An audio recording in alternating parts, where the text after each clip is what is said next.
இப்போ எல்லாமே வீட்டுக்கு வீடு வாசப்படின்னு சொல்கிற மாதிரி எல்லார் வீட்லையுமே லோனை வாங்கி வச்சுருக்கோம். ஆனால் நான் நிறையா லோன் கேள்விப்பட்டிருக்கேன். பட் கோழி குஞ்சுக்கு லோன் கொடுக்குறாங்க அப்படின்னு இப்போ தான் கேள்விப்படுறேன்.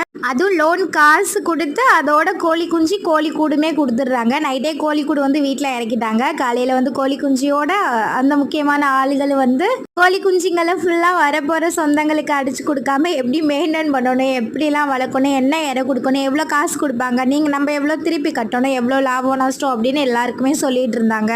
எவ்வளோ என்ன அப்படின்னு என்கிட்ட டீட்டெயில்ஸ் மட்டும் கேட்டுறாதீங்க. நான் வீடியோ எடுக்கிறதுலாம் மெயினாக இருந்தேன், மற்றெல்லாம் அத்தை தான் கவனிச்சுக்கிட்டாங்க. அப்புறமாட்டி வேணால் கேட்டு சொல்கிறேன். கோழிக்கூடு வெயிலில் வச்சுருந்தோமா நிழல்ல வைங்க அப்படின்னு சொல்லிட்டு எத்தனை கோழி குஞ்சுன்னு எண்ணியே கொடுத்துட்டாங்க. மொத்தம் 100.